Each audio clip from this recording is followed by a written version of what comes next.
Once again, welcome back to Moving Forward with Young Voices. Hey, we're happy to welcome Young Voices contributor Torbin Halbe back to the program.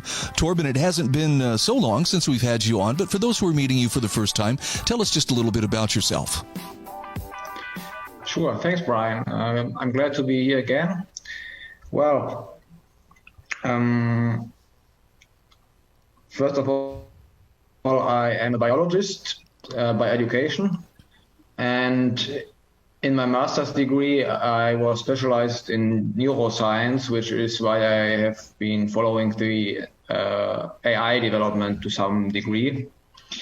And it's also interesting for me because, well, right now I'm no longer working as a biologist. I'm working in politics.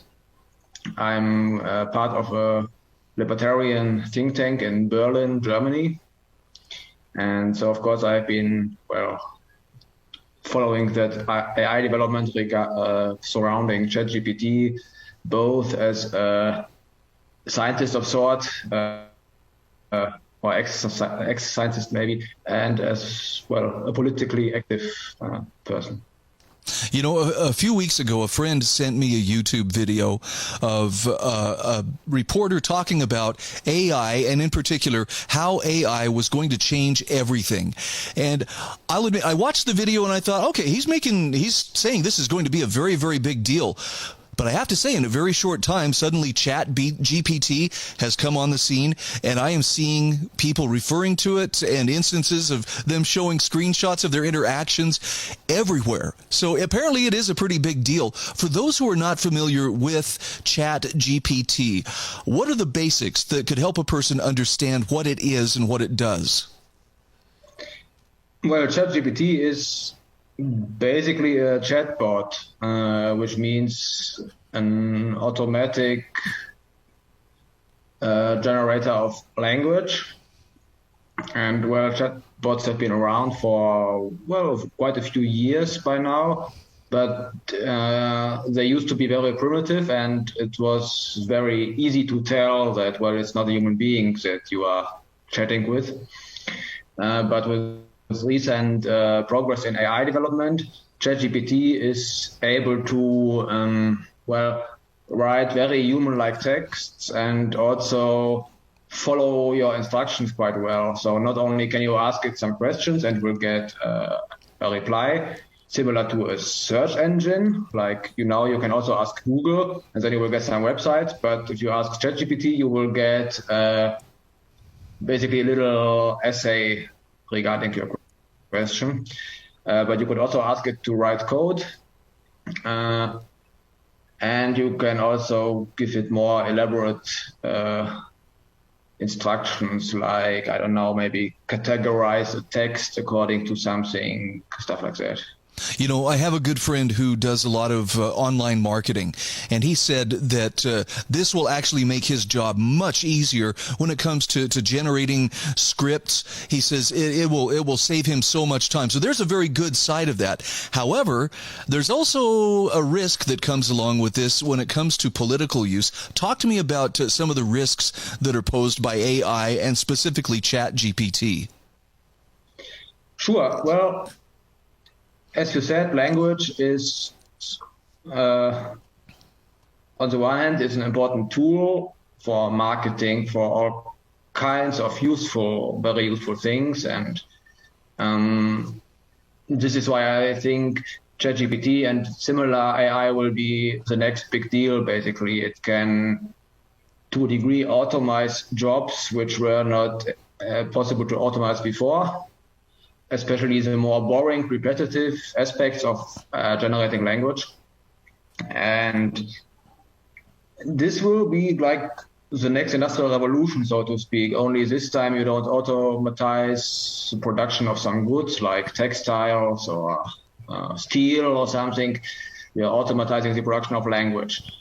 And the first industrial revolution was amazing, of course, regarding what it did for people. It took millions out of poverty and allowed billions of people to live on this earth which was never before really possible. And I think it will be similarly beneficial. But when it comes to politics, language is, of course, a tool of power. And who controls political language has a lot of power. For example, right now, especially in Europe, but also to a degree in the United States, even though in the United States it's more bipolar, so to speak, leftists have a lot of power based on language. Environmentalists have a lot of power based on language, and they end up making laws that, interfere with our lives to a very strong degree. And they also manage to get a lot of tax money through this power for whatever projects they like. And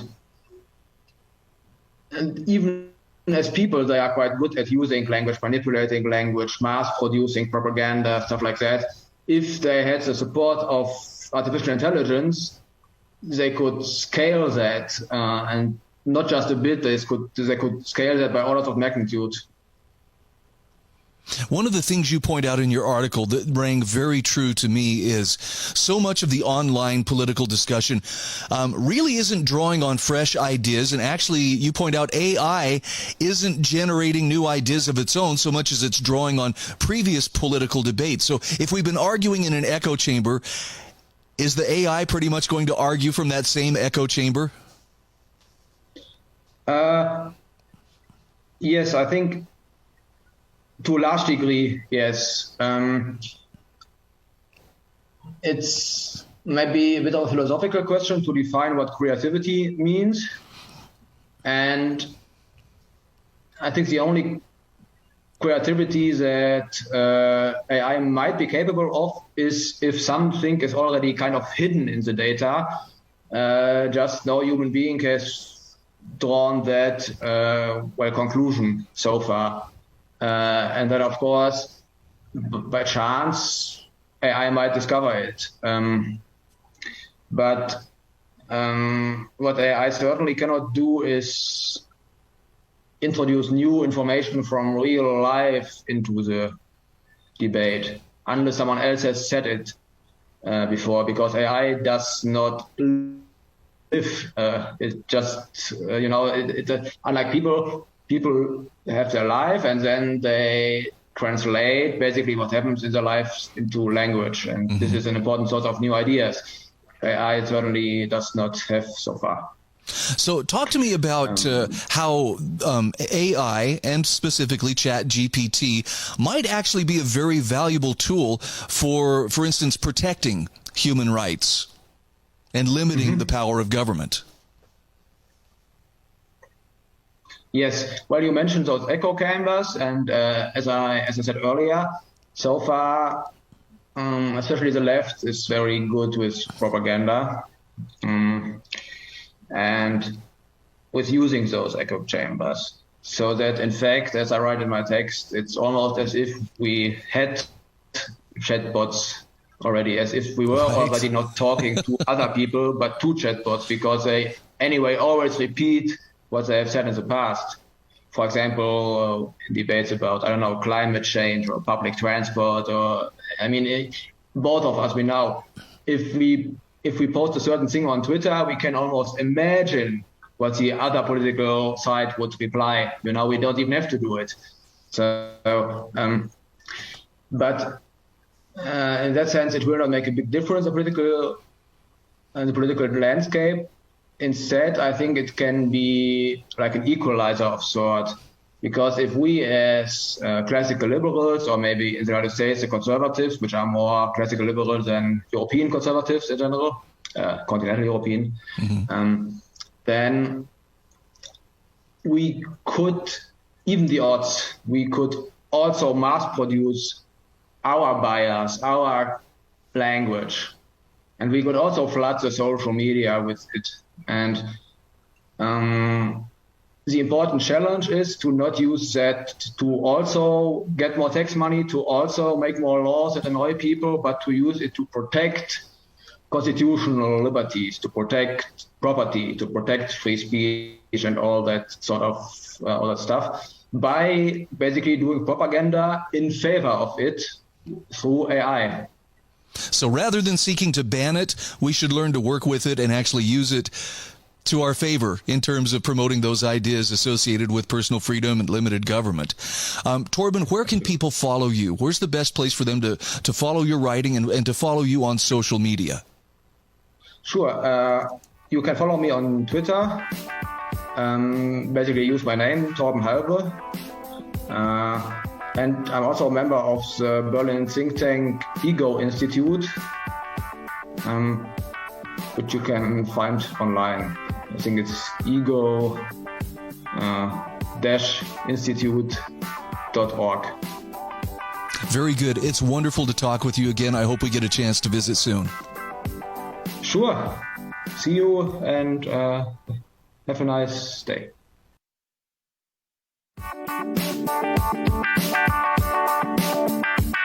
Welcome back to Moving Forward with Young Voices. Once again, we are happy to welcome back to the show Elise Amez-Droz.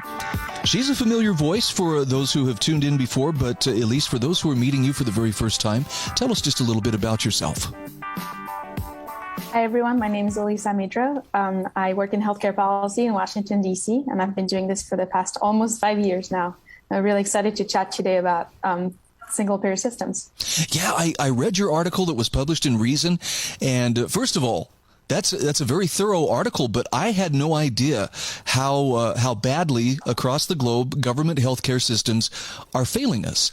And to start out, for people who may not understand, what's the difference between a single-payer system versus other systems that they might be familiar with? Can we make a quick distinction just so people know what we're talking about? Yeah, I'm happy to distinguish them. They have names that are a bit complicated, but they're just named after their designers. So on the single payer side, it was designed at first by Lord Beveridge, who was a British man, as you might guess from his name, and he designed it in the 40s, and he was an economist. His idea is that to purchase healthcare services, what we need to do is simply tax people, and we take all of that pool of tax money and then spend it on a system that is also run by the government. And the care is free at the point of service, right? So you walk into a doctor's office, you get surgery. Those things are free for you, except you paid for them through your taxes. That's a single payer system called a Beveridge system. The other type of system that we have, the US is a little bit different, but I would say some more market-oriented systems in Europe, for instance, in South Korea. Those are called the Bismarck systems, and they're named after a German man, Otto von Bismarck, who designed the system where you pool your resources together through insurance. And so there are government regulations around that insurance, but it's fundamentally done through private actors. So private providers are the ones that care for people, and it's not the government. Elise, I'm imagining that both of these types of systems were proposed, with the guise of we want to help the most people possible. We want to do the most amount of good, but it doesn't always work out that way. Talk to me about some of the shortfalls, especially in the single payer system. In the single payer system, the primary issue we have is that it's a system that's based on a fundamental distrust of patients. Patients are not able to pay for care. Patients are not able to know what good care looks like. And like you said, it's a good idea. Like, we want everyone to have access to that care, but it's premised on those things. And it also assumes that providers don't care how much they get paid. They almost do it like out of the charity of their heart. Like, oh, I'm gonna provide care for this person because they deserve it. Except we all have incentives, right? So even doctors know that if they do a good job, they should be paid more, right? So this idea of a full, disinterested practice does not really exist in real life. So when the government sets up a system that is based on those ideas, it actually kind of fails. And every time it gets something wrong, like say it gets wrong the wage that a doctor should be paid or a nurse should be paid, it's going to influence how many nurses or how many doctors go into the workforce. That in turn turns into wait lists. It turns into poor quality of care. And this is what we're observing in countries around the world, including the UK and Canada and Sweden. Okay, now I'm just coming at this from a layman's point of view. I'm not an economist, but it sounds like it substitutes the judgment of planners within the state for the actual market itself, which would be much more adaptable to actual supply and demand. Exactly. And we saw that especially during the pandemic. And this is really what prompted my study of these issues, because it's funny, since I started writing the article, it was, like you said, a long, thorough article, so it took me a bit of time to write it. In the meantime, the problems in the UK became international news because it's long been a problem. And here, I think, conservatives have long said, look at Canada. Canada's so bad. The wait lists are terrible. And people, on the left would say, oh, that's just a talking point. It's not that bad. Their quality of care is fine. And now we're actually seeing such dramatic numbers, such horrible stories of people dying, like hundreds of people dying outside emergency services, or people waiting over an hour for an ambulance to arrive. That's something that people can't ignore anymore. And we've seen this happen in the wake of the pandemic because providers were under such strain. Like, they already had those issues before the pandemic, and you put a pandemic on top of it, and doctors are quitting in those countries because they're not getting paid anymore. And they are carrying the burden of very sicker patients who are potentially dying in their hands as they try to save them after they've waited so long for care. Wow. That is a much bigger problem than I would have imagined. Now, I have to ask, when it comes to solutions, obviously this is calling for a solution, but what's the response from the governments involved? Do they tend to just think, well, let's keep doing more of what we've been doing, only harder, or do they have other options that they're looking at? So that's been interesting because in the past, the simple response was more money. If you throw more money at it, things will get better. And in the short run, that's not entirely false, right? If we have a provider shortage, just pay people more. And then maybe there will be more people deciding, you know what, I can retire in 5 years instead of next year, or I can become a doctor instead of becoming an engineer. But that's no longer enough because there is more to it than just the money issue, right? There's the quality of when you're a doctor in those conditions, you just simply don't want to have it, no matter how people can pay you enough to do it. And it's been interesting to see over the past few months, both in Canada and in the UK, this kind of questioning of what might private healthcare do in those cases where we have no other option. And people are coming to realize this is maybe the only solution. And we're seeing it in Sweden, actually. There was a kind of a liberal, speaking of liberalizing the market, empowering private actors to provide care. That happened in the 2010s.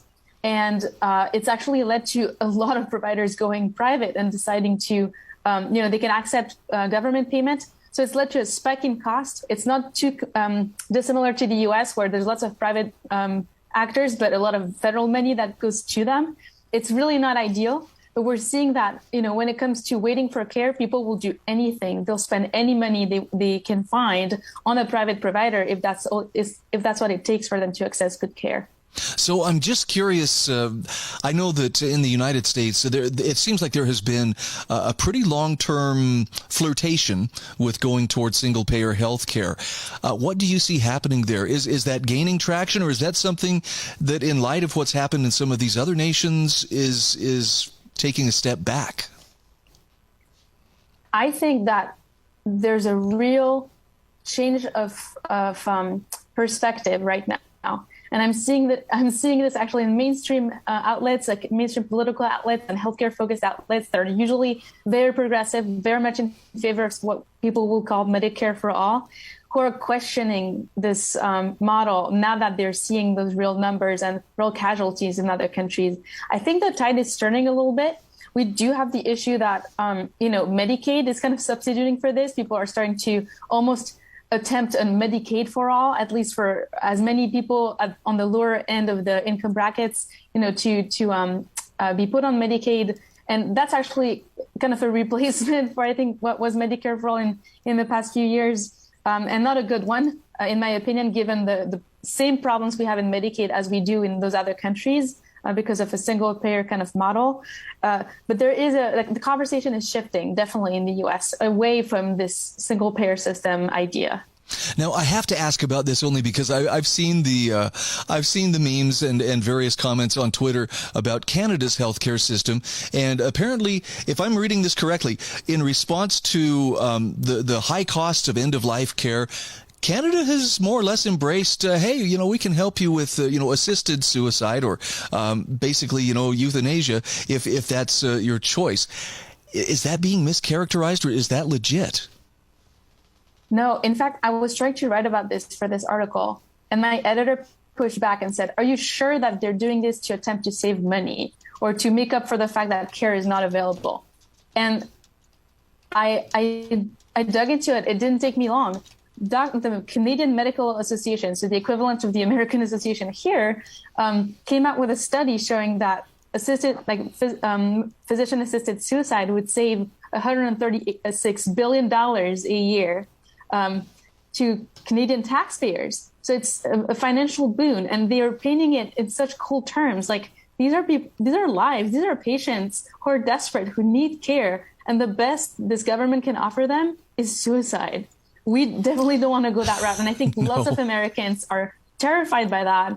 And that spans the entire political spectrum. I don't think anybody is interested in this kind of model. And so I think this is adding to the energy against, moving towards this single payer kind of system. We only have about 30 seconds left, but I just have to ask, where does reform begin? Where does it start? And regardless of the country, does it start within the halls of their lawmaking bodies? Does it start in the public market?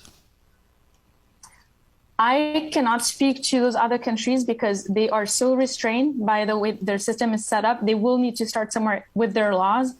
For us in the US, we actually have a chance to tap into whatever little market force is left, whether it's through the employer-sponsored system or people who are choosing to go against all of that and buy their own direct primary care plans with an individual doctor, or simply to purchase insurance on the individual market. Those people are the ones who are paving the way for more market reforms and more patient empowerment. Again, we are talking with Elise Amez-Droz. Thank you so much for spending some time with us and sharing this vital information. My pleasure. Thank you, Brian.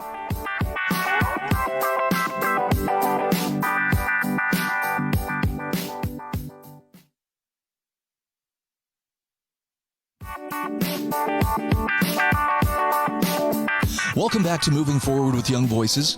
I'm happy to welcome a new contributor to the show. His name is Parker McCumber. And Parker, since this is our first time getting to meet you, if you wouldn't mind, tell us just a little bit about who you are and what you do. Thanks, Brian. Yeah, I'm very excited to be here.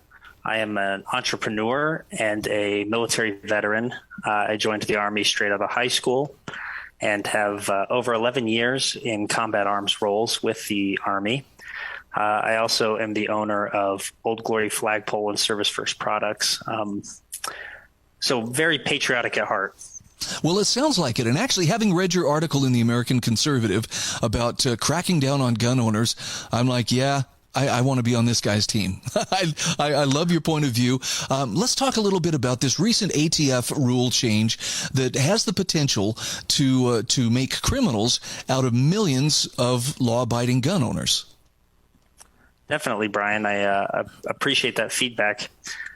So really what's happened here is the ATF, in conjunction with the Department of Justice, has passed a final rule on stabilizing braces, commonly known as the pistol brace ban, which limits the ownership to these braces to people who are willing to register them and pay a $200 excise tax through the NFA.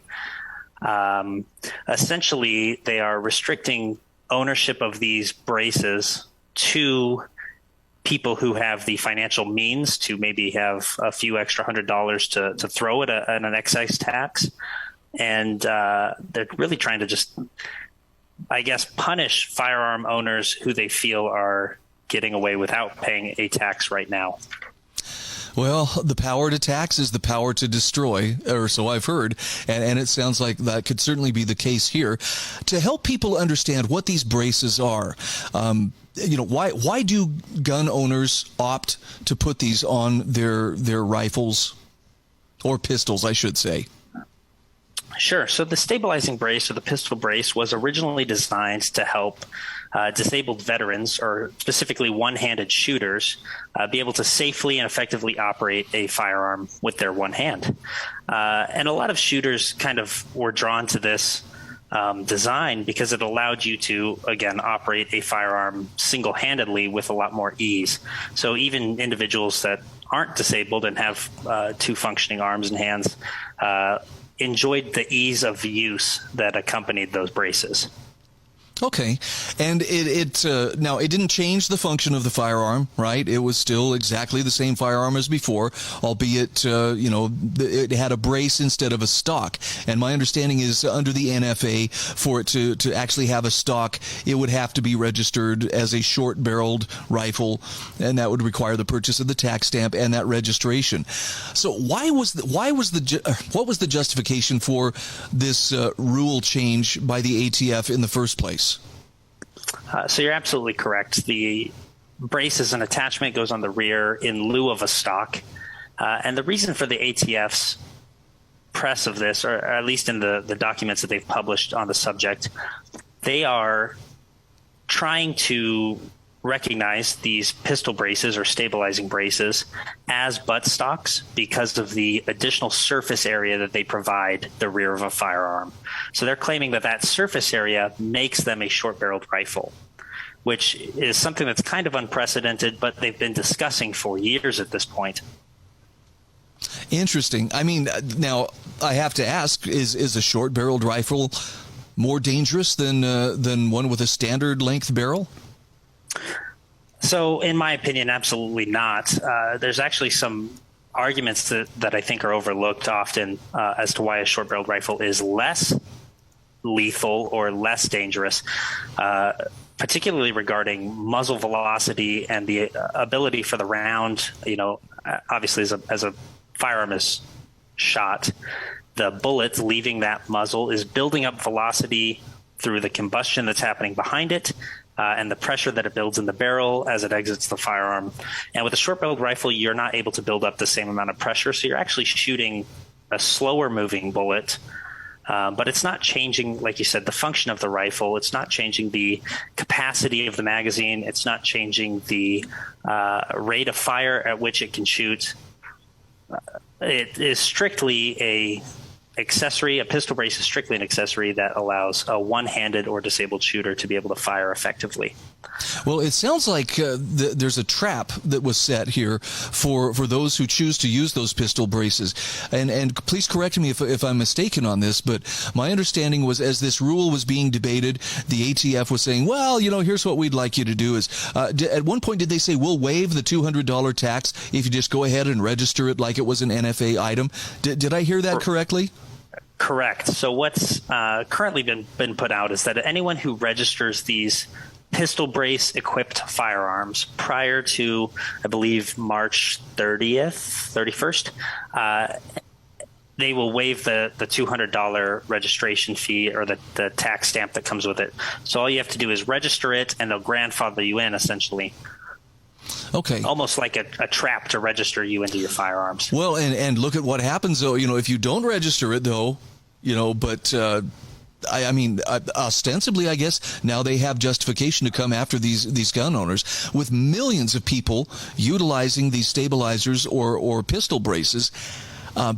Is it feasible for the ATF to start going after them, or do they just have to keep pecking away at it as long as they want to? Not particularly feasible, in my opinion. And something that I recently read was that with the previous bump stock ban, if you're familiar with that, yep. There were estimated tens of millions of bump stocks in the United States. And when the ATF and Department of Justice moved to ban those, I believe in 2021, less than 500 were actually turned into the ATF. So I imagine that you'd see something comparable with a pistol brace.